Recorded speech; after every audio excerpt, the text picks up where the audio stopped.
Hello and welcome back to the Irish Racing YouTube channel. Back another episode of Formscan, previewing this weekend's action from Navan, Kelso, a little bit of Newbury and maybe Leopardstown on Sunday as well for a couple of the handicap chases there. Delighted to be joined by Paddy Flood for today's show. Paddy, last chat and get the Cheltenham preview. Getting closer now, but some good action this weekend as well. Yeah, some horses running this weekend we probably would have thought we would have seen in Cheltenham. So, yeah, like a nice card. Whereas before, a few years back, you'd be kind of barely watching these cards. But no, a good card for the weekend. Yeah, it looks interesting. A couple of graded chases there in Navan to get us started. I'd say we'll go straight into Navan first, then we'll move on to Kelso, where the Morebattle is the feature. But I think the first race we wanted to chat about in Navan on Saturday, I'll get it up here, was the Grade 2 Novice Chase, the Flying Bolt. 5-runner field in this one. 3:20 there. Cham Kiley looks to be one of the main fancies there for Willie Mullins. He's 11-10 favourite. Giano Lapan is an interesting one as well for Garrod O'Loughlin. Ricky Doyle takes the ride on that. And What's Up Darling for Gordon Elliott. He's about 4-1. There are other two in the field for James Nash and Tara Lee Coogan. Look to be fair outsiders. But Paddy, I think it's an interesting contest. Cham Kiley dropping back in trip after maybe a little bit disappointing at the DRF. And Giano Lapan ran in that article. I thought he ran a good race that day. What's your take on this one? Yeah, General Lapan, I haven't seen a whole pile of him. The two bits we have saw him, he looks a nice horse. Cham Kiley, to be fair, look, he deserves to be favoured. He's a Grade 1 winning hurdler. He was good his first time over fences. Look, I'll forgive him the one run, I think he would have learned a hell of a lot. Janet Lapin, I think, to my eye, I'd rather him stepping up and trip, to be honest. He's a monster of a horse, really, really big horse. Whereas I think Cham Kiley can go back and trip. It's no problem to him. And that's why I'd have him favoured over him. What's Up Darling probably didn't jump great the last day and has been quite disappointing, really. Cham Kiley's a good horse. He was mixing it with the very, very best over hurdles. I have to see more of Chanel Lapin, to be honest. 2 runs over fences always we've seen, and I think he's such a big horse. I'd rather him stepping up the ways than at this trip, Yeah, I'd probably agree with you there, to be honest. Like he obviously ran in the Arkle, they're behind Magborough, but the way they rode him, I suppose, he was kind of being ridden to come home kind of as strong as he could, I suppose, rather than getting involved with the top end with Magborough. So yeah, I'd agree, just the size of him, like he probably looks more like a 3-miler than a 2-miler, whereas Cham Kiley, like you said, Grade 1 winner. He won the Lauders and Ace, didn't he? But missed a season then. I thought he was impressive when he won his beginners at Fairyhouse, and like you said, stepping up against the likes of Magborough probably was a tough enough ask, but this looks a lot more calm waters here. Look, he's deserved favourite. 11-10 is short, but I'd have him in there. I'd find him hard enough to oppose here. What's Up Darling, like you said, has been disappointing. General Lapan would hold him on his beginner chase form as well. He beat him at Christmas time when he caused the upset that day. But yeah, General Lapan, I think stepping up and trip could be quite a nice horse for Garrod O'Loughlin, but Cham Kiley could have the class edge in this one. So I'd say we'll move on swiftly enough from that, only a 5-runner field. But I think the next race, again, another 5-runner contest, but it's a really interesting one. El Fabiolo, like you mentioned, probably one we were chatting about plenty in the preview. For Cheltenham, makes a reappearance here. He fell at the Dublin Racing Festival after being off for a long, long time. Look, I suppose Willie had to get another one in if he's going for Cheltenham, but interesting he steps up and trip here to the 2-mile 4. Grange Clare West next in the betting for Willie again, and Brian Hayes. He ran a very, very good race behind Gallopin Deschamps for the Dublin Racing Festival as well. And Gentleman Demi, who really has been out of sorts for quite a while, but he was second in last year's champion chase. He's about 5-1, Fildor 7-1, and Seneca 100-1 outsider here. I suppose to start with El Fabiolo, Paddy, what would you like to see from here? I was maybe surprised he wasn't a shorter price, I suppose. He's stepping up and trip, I know, and he has a fall to overcome, but he's a really classy horse in his day. Oh, sure, look, he's an airplane. He was the banker last year. Everyone's money was on him, and you never want to see a horse really, or back a horse coming back from a fall, but this might be the one you want to back him from fall, because his whole career he's been taking fences from the roots, and he hasn't fallen, and the Dublin Race Festival, he got a good old bang. And there's horses like him I've rode before that it just takes that bang and a little bit of pain, and for them to actually start thinking about what they're doing. He can jump. There's no doubt he can jump, but he'd no respect for a fence, or no respect for himself at a fence. So stepping up and triple probably help. He'll probably be more on the bridles. So JJ or Paul, who rides him, will be able to sort of help him a little bit more. And a good big stiff fence around there will suit him. And if he goes down and rubs the first, he'll remember his fall. And listen, he's an absolute certainty if he stands up. He's a hell of a horse. Grange Clear West going back in trip was kind of a surprise. I thought it was running Leopardstown good enough to go straight to the Gold Cup, to be honest. Brian Hayes gave him a great ride. I seen this fellow win this point down in Wexford a couple of years ago. I thought, oh, geez, he took my eye out how well he won it, and I put him in my notebook from that day. Now his form is so in out, and he looks a very, very good horse when he's right, but he's hard to catch. He's so hard to catch, and as a punting point of view, he's just you can never lay your chips on him. Phil Dorr, sure, he's another one that cost what 680 back out of this nursery sale, and wasn't cheap anyway. Won one race since. Nothing's worked out from that. Bar the people who are getting the money in, really. Like you said, he's been a hell of a disappointment. But yeah, a couple of years back we were really talking this fellow up, but he's just I couldn't have him, to be honest, anymore. I've given him plenty of chances, but I think El Fabiola could get his career back on track here, and he probably, if he wins easy, he probably rocks up to Cheltenham again. Yeah, you'd imagine so. I was the same. I was kind of surprised to see Grange Clare West stepping back in trip. You'd wonder, are they testing his credentials for the Ryanair possibly? Like, he probably has no chance of beating a Gallopin Des Champs in a Gold Cup, so he's been entered in both. Maybe that might be the thinking here. El Fabiola, would you have any concerns about the trip for him, stepping up to 2.5 for the first time? I don't think so, Emma. No, he's a horse. He's a big animal. He looked like he would go up and trip anyway. No issue. Yeah, so I'd say we're probably both on the maybe do a double with the first two in the with the two favourites in the graded races at Navan there. But I'd say we'll move on from there. We're both in agreement. El Fabiola will take a fair bit of beating in that one. We just chat about one more race in Navan before we move over to the action in the UK on Saturday, and that will be 4:20. It's a listed novice handicap chase over the 2 mile 4. We've got no betting for this one as far as I can see. No odds up yet, but Shannon Royale tops the weights for Gordon Elliott. Carol Miller takes off the £5 for Seal Mode. Another one who's been maybe a little bit disappointed for Thomas Mullins. He's promised plenty, but maybe doesn't always back it up every day. No flies on him. Another one who was probably an exciting enough novice chaser, but stepping into handicap company here now for Edward O'Grady and Mark Walsh. There's plenty in here you can give bits of chances to, even the One We Dreamer for Gavin Cromwell and Noble Talent, who I'll be probably a little bit biased about here for Brian Hayes and TJ, the cheek pieces on first time. But it's a competitive looking affair, Paddy. There's plenty in here with good shouts, I'd say. Yeah, it is. It's a quite competitive race now. The top horse, didn't he run in the Thyestis last start? Yeah. He's a horse I like. I'd nearly forgive him. Thyestis can be a funny sort of race. It can, if things don't go right for you in Thyestis, you basically pull up. You need a lot of luck and running. Facile, hard ride for a claimer. Falling with Danny Mullins I'd say, look, he looks like he jumps the fence really well, but then he just throws in an absolute stinker for no reason, just out of blue. So he's that type of horse that I just can't trust him. The ability is there, but he doesn't seem to train on to what they thought he might be, Yeah, he always kind of seems to run well his first run nearly, and then like he'd excite you after watching him the first time out nearly every season, and then he kind of just seems to fall off for whatever reason. Yeah, I wonder, is he very hard horsing himself at home, or is he just best fresh? Yeah, he's going to be a hard enough ride for young Jay Cohn.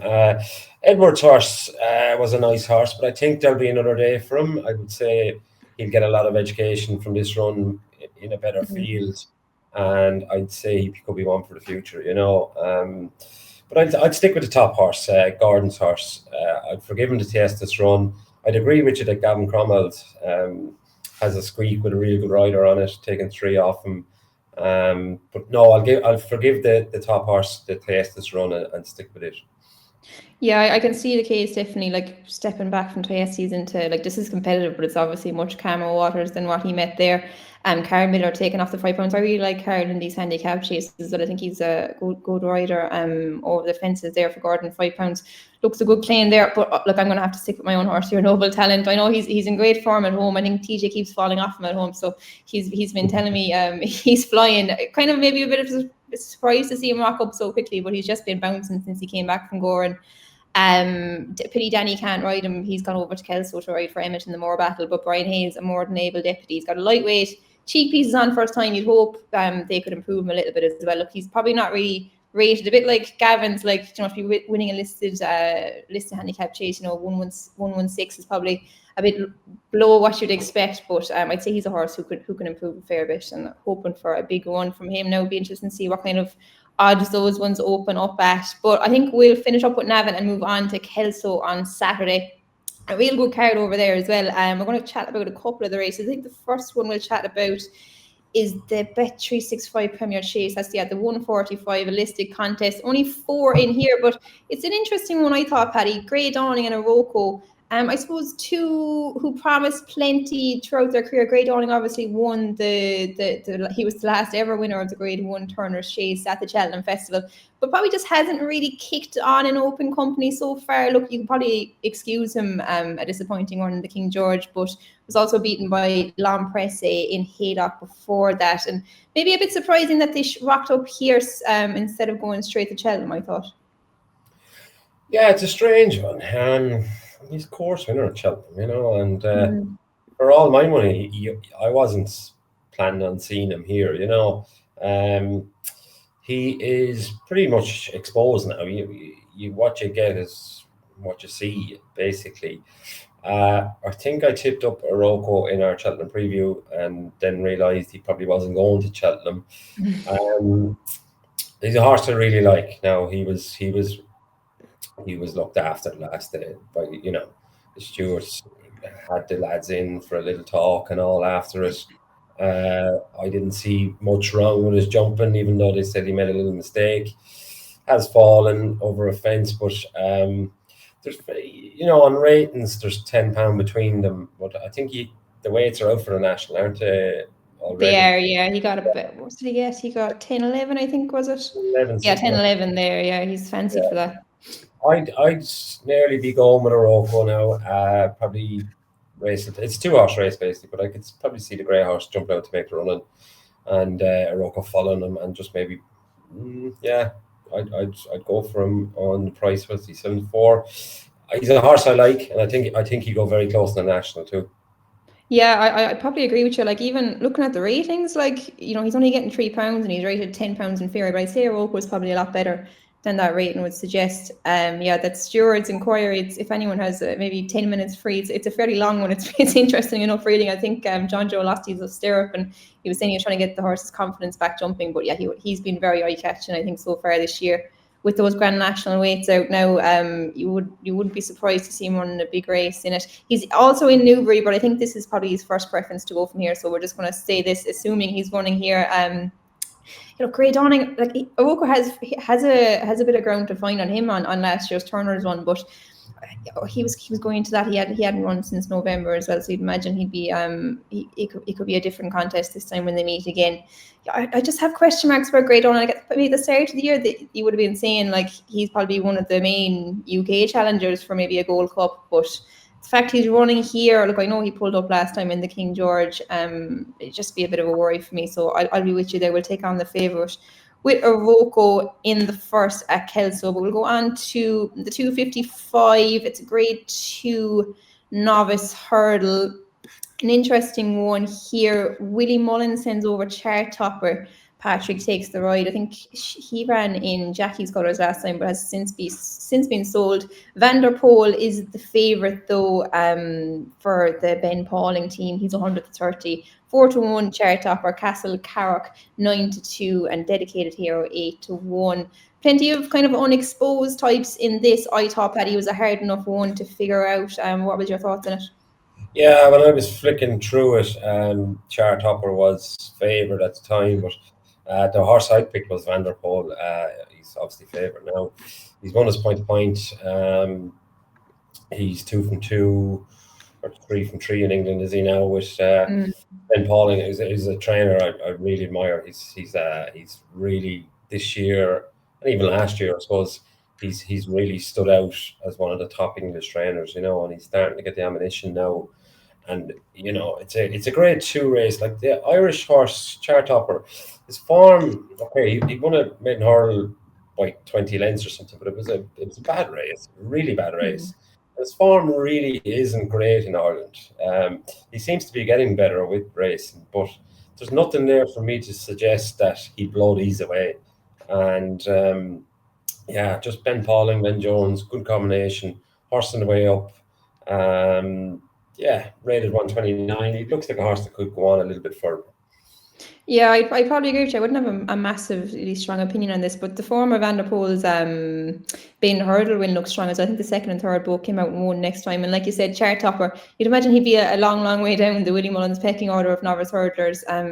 Probably looking for a nice opportunity for him here, but I'd probably be looking to take him on maybe with something like Vanderpool, but I probably don't have a massively strong opinion on this one, to be honest. But Vanderpool, the fancy for Paddy in that one. We'll go on to the big handicap chase today, the Morebattle. This looks like a really interesting contest.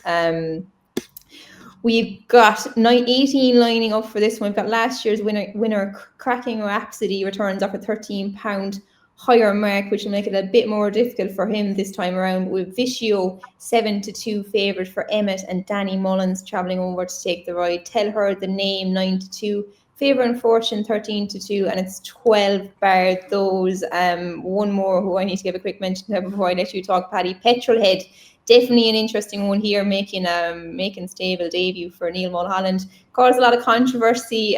Plenty of people remember pulled out of the Galway Hurdle on the day of the race last time.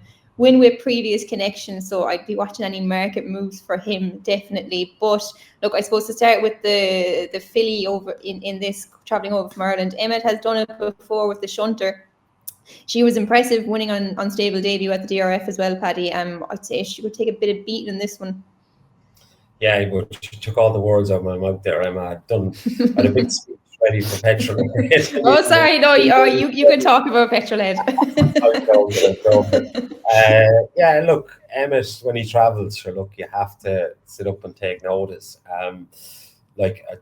After the race, they were saying they basically bought her for that race and trained her for that race. So, again, look, should she be in Cheltenham for something?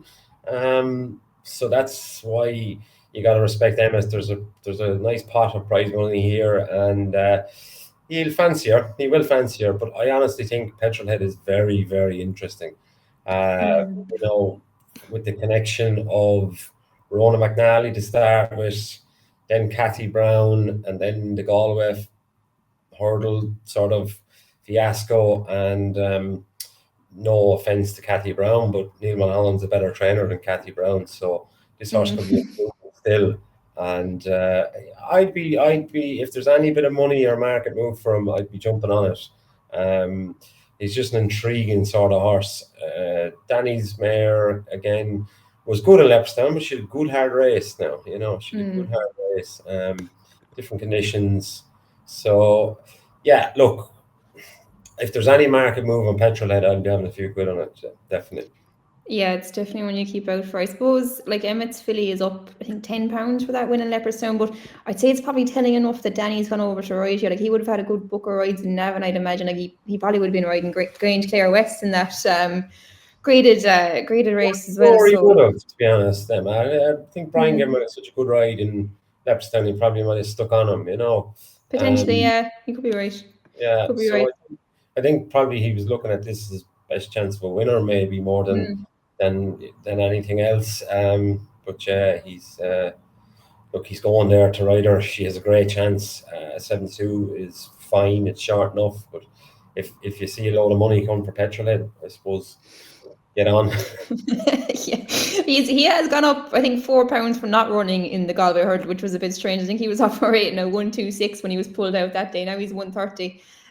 Look, he hasn't been seen in a while, I suppose, July, but like you said, market moves will be the teller with him. I think he started his winning off rate at 95. He's up to 130 now. We got £4 for being disqualified from a Galway Hurdle was a strange one. I thought a horse who hasn't won since July, a 9-year-old, but it'll be interesting to see what Neil Mulholland does with him. I suppose. Look, I like Emmett's filly, but like you said, 7-2 in a big under handicap field like this, it's hard enough to back. I was just looking at one for maybe at each way prices, and I thought Gentleman Bill was quite interesting there for Oliver Greenall and Charlie Todd. About 18-1, I think, looks a decent enough price, I suppose. He's a 7-year-old, but he's fairly unexposed. He's only had the 4 runs over hurdles. He won a point-to-point in Bulta in December as a 5-year-old, so he's a bit late getting started, I suppose, and won in his first start then for Oliver Greenall, won a bumper. He was well backed to win on handicap debut in Doncaster in December. Form of that worked out quite well. Second horse won. I think his next 2 starts, and the third horse has been second twice since as well. And then his last run in Catterick, I thought, was possibly his best of all. He was stepping up in trip that day to 2 mile 3, and he met a horse of Willie's, Jarive de May, who had won a Thurles Maiden Hurdle the time before. And if you just watch the race back, I thought, look, he kind of travelled all over the winner, giving him weight, and hit the front, I suppose, plenty early enough. Even if he hadn't made a mistake at the last, you might have said he could have gone, head to head with the eventual winner in the finish. But I think dropping back and tripping here will suit him. He's got that handicap experience now. I'd say he's got a good enough shout in this at a nice enough price. Just looks unexposed off his handicap mark, so I might have a bit of an each way bet on Gentleman Bill in the big one at Kelso. But we'll talk about one more in Kelso before we move on, or will we? Or that's it on the running order for Kelso. Sorry, yeah, no, we'll go on to Newbury next before we flick over to Leopardstown on Sunday. And the race on Newbury is the 334, the Greatwood Gold Cup. Let me just get it up here in front of us. 345, yeah, 345. Another look. It looks kind of a tight enough knit affair. Can Do Kid tops the weights for Paul Nichols and Harry Cobden. He was another one waiting for those Grand National weights. Iroquo's in here, but we're going to assume he's going to Kelso at the moment tonight. It sounded like that was the plan for him. Billy the Big Red, 9-2 favourite. Vincenzo was one I actually quite liked. He's around 8-1. Sansegal 9-1, and it's about 10 or 11 bar those. But the few up the top of the betting, Paddy, looks fairly not a whole pile between them, I suppose. Let's say, did you have a fancy in this one? Same as you. Vincenzo, I thought St. Thomas and Dylan Johnson having a great season, and they've really clicked. Dylan was here in the school with us in race a couple of years back, and he's riding really well. Won well in Sandown, to be fair, at the line. He was going away. A 7-year-old there could be improving. I think Can Do Kid stepping back and trip, I don't think will suit him. And it's probably a prep run for the national. I don't think they're going there thinking they can go and win this easy or anything. I'd say it's just to keep him ticking over. Whereas horses have been flying, jockey flying. And sometimes like that, when lads are clicking, it's just best to jump on board with them. Yeah, no, I agree. He looks fairly unexposed as well. Only his third start over fences. Marker 134 looks fair enough and carrying a nice weight there. Dylan Johnson, like you said, claiming the 3 pounds. Like, he wasn't a bad hurdler either. He was third in the Persian War, I'm sure, at Chepstow, but looks better over fences. He's won 2 out of 3 so far. Caliph de Burley is the only one to get the better from when they met at Cheltenham. Look, his form looks strong. Like, the horses who've been finishing behind him when he won have been coming out and winning or running well next start out. Look, very unexposed. This will be his 4th start. Sorry, he's had 3 runs early over fences, but Sam Thomas knows how to get one ready for a handicap chase like this. So I think 8-1 about him. Like you said, I'd have a bit of respect for Can Do Kid, but you'd imagine, this will probably not be the big target for the year. Let's say he'd probably have eyes on the national down the road, and carrying top weight here could be a bit of an ask. But we're both with Vincenzo in the big one at Newbury on Saturday. We'll have a quick chat about a couple of races in Leopardstown now before we finish up Paddy, I think there's a couple of nice handicap chases there that we both wanted to give a quick mention to. The 4-2 is the first, the Quinbet handicap chase over at the 2 mile on 5 furlongs. It's a listed handicap chase. James de Burley tops the weights there for Willie Mullins and JJ7. Meeting of the Waters, who was massively disappointing at the Dublin Racing Festival. He was plenty of people's handicap fancy for that, dropping back into Hurdles company, but back over fences here now. Look, plenty in here you can give a chance. You'd imagine Monbeg Park would be popular enough in here as well. Has been running well behind some good horses recently. What was your thoughts on this one, Paddy? Yeah, same as that. I think Monbeg Park deserves to get his head in front here now. Lovely jumper, lovely horse, just very straightforward. You know, he seems to be the bridesmaid all the time, but he's been running in great company. And he should find this a little bit easier to kind of just travel within himself. And a track he does like, Meeting in the Waters, very disappointing the last day. But yeah, and to see Willie put on young Smithers, I don't think he probably has rode for Willie before or very little. So, you know, it would just give you a signal that maybe he wants to take weight off him because he's not good enough. You know, you think Paul or Mark could have rode him. Yeah, just Monbeg Park's a solid horse, and I'll have a few quid on him. Yeah, Monbeg Park, look, you can see the case. He's been running well behind the likes of Gorgeous Tom and ran well here last time, like you said. My only small bit of a worry about him, maybe, you know, he's been going up the weights for not winning, which, you know, it's tough to do. But Tiernan Power Watch is a man who's been riding very, very well recently as well. He takes the £5 off, which will help Monbeg Park a bit, I think. Yeah, Meeting of the Waters, like you'd think, look, is he just gone a little bit too high in the handicap now? Another one, maybe, you know, looking towards the Grand National might just be winding him up for that. There was a filly in the race I actually quite like, Broomfield Bijou for the Dempseys, and Darrow O'Keefe takes the ride for the first time, which is eye-catching enough, I suppose. She does have a bit of ground to find with Monbeg Park. She was about 7 lengths behind him when they ran in a Grade 3 at Punchestown here in October. But she was only getting £5 from that day. She's getting about £13 now, I think, on Sunday. So that should help her bring it a little bit closer. But a nice ground in Leopardstown. I think she's very versatile trip-wise, 2 mile, 2 mile 5. It's not an issue. And just Dara getting on board for the first time, I thought caught my eye. She was backed when she disappointed in a 2 mile handicap here at Christmas, but she ran well in Thurles since then behind Nara in a Grade 2 mares race. Got a few pounds for that, but look, she's only had 7 runs over fences. I'd say she could have a bit more to give. Offer rate now 129. So look, we'll have to wait and see what kind of prices they open up at. But I think Broomfield Bijou mightn't be a bad shout at an each way price anyway, at least. One more handicap chase. We might just give a quick mention to the next race on the card. It's the 4:37, the Dublin National Handicap Chase over the 3 mile 4. It's a marathon, and Iris Emery tops the weights here for Willie Mullins, putting up another £7 claimer. Sean Cleary Farrell. Look, Paddy, I thought this one was a little bit hard to work out myself, but I think you had a section in this. Yeah, Paulie Roach's horse, One Horse Army. I think he's a horse on the way up. He's got a really good claiming rider on him. Just the horse that's kind of caught my eye. Do you know when you just look at a horse thinking, oh, yeah, there's more there, you know, and he's getting good experience and he's winning and he's doing plenty wrong and still winning. So I think he's on the way up. And horse that was second to him the last day was Brandis. And, you know, the weights, Brandis probably just better off again. But I think One Horse Army will improve. And 2 probably good claiming riders is right on them. Carol Miller, I think, rides Brand as well. 2 nice good riders. And I think the form will stack up, and I think it could be a rerun of Fairy House the last day, to be honest. Not a massive bet or anything, but I think Porrick's horse is just learning on the job and improving all the time.